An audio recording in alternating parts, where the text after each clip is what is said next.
সুফিয়া কামালের তাহারেই পড়ে মনে কবিতাটি তার স্বামী সৈয়দ নেহাল হোসেনের স্মরণে লেখা হয়েছে। আমার পিছনে যেই আওয়াজগুলা পাচ্ছেন কিংবা শব্দগুলা পাচ্ছেন ওগুলো হচ্ছে ঝিঁঝি পোকার শব্দ।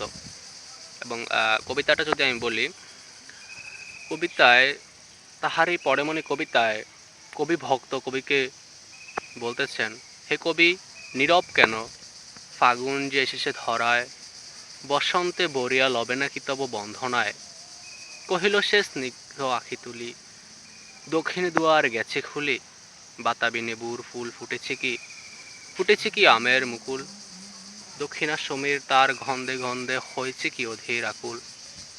কবিভক্ত আবার বলতেছে, এখনো দেখনি তুমি, কহিলাম ওগো কবি কেন, সরি, কবিভক্ত বলতেছে যে এখনো দেখনি তুমি, কহিলাম কেন কবি আজ এত উন্মনা তুমি, কোথা তব নব পুষ্প সাজ। কোথা তব নব পুষ্প সাজ বলতে কবিভক্ত বুঝিয়েছেন যে কোথায় কবির সেই নতুন ফুলের সাজ, কিংবা কবিকে ফুল দিয়ে সাজার জন্য বলা হয়েছে এখানে। কহিল সে সদূরে চাহিয়া, কবি সদূরে মানে দূরে চাহিয়া বললেন, অলক্ষের পাথার বহিয়া তরিতার এসেছে কি, বেজেছে কি আগমনী গান, ডেকেছে কি সে আমারে, শুনি নাই রাখিনি সন্ধান।